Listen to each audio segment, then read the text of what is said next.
পাপা, মানুষ অসুস্থ হইলে ওষুধ খাইলে কেমনে সুস্থ হয়?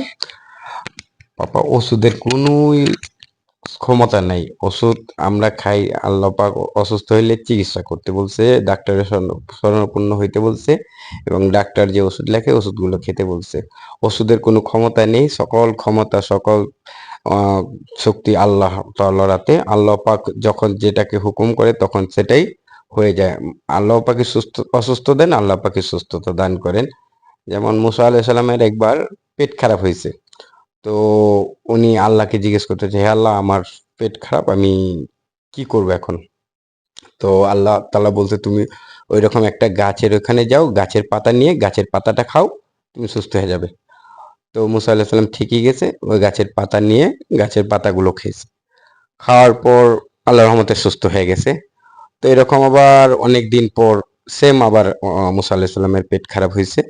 তো মুসা আলাইহিস সালাম এবার কি করছে, আল্লাহকে কিছু জিজ্ঞেস করেনি, উনি নিজের থেকে পাতা ছিঁড়ে খাচ্ছে। একদিন, 2 দিন, 3 দিন খাওয়ার পরও উনার কাজ হয় না।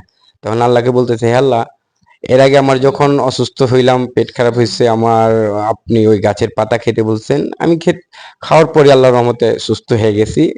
এখন এই 3 বার খেয়ে ফেলছি, 3 দিন খেয়ে ফেলছি, কিন্তু আমি তো সুস্থ হইতেছি না। তখন আল্লাহ বলতেছে, হে মুসা, যে তুমি যে গাছের পাতাটা খাইতেছো, গাছের পাতার কোনো শক্তি নেই বা কোনো ক্ষমতা নেই। সকল শক্তি সকল ক্ষমতা আমার। আমি গাছকে হুকুম করছি তোমার জন্য শিফা হওয়ার জন্য। গাছকে আমি যখন হুকুম করছি তোমার জন্য ওষুধ স্বরূপ হয়ে গেছে, তোমার জন্য শিফা হয়েছে। তুমি গাছের পাতা যখন খাইছো, আমার হুকুমে গাছ তোমার ওষুধের কাজ করছে। কিন্তু তুমি একবার যখন অসুস্থ হয়েছো, তুমি আমাকে একবারও জিজ্ঞেস করোনি। তুমি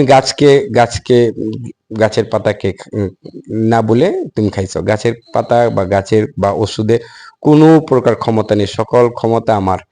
এটা বলে আল্লাহ বলছে, যখন আমি যেটাকে হুকুম করি সেটাই সে পালন করে। তো তুমি গাছের পাতাটা এর আগে খাইছো, আমার হুকুমে গাছের পাতা তোমার ওষুধ হিসেবে কাজ করছে। এবার তুমি আমাকে জিজ্ঞেস করোনি, তুমি নিজে নিজে খাইছো। তো আমার হুকুম ছাড়া কোনো কিছুই হয় না। তো এরকমই ওষুধ আমরা অসুস্থ হলে খাই ঠিকই, কিন্তু অসুস্থ দেনেওয়ালা আল্লাহ, সুস্থতা দেনে সুস্থতা কারণেওয়ালা আল্লাহ। একমাত্র সকল শক্তি আল্লাহর। এই পৃথিবীতে যা কিছু আছে, আমরা যা কিছু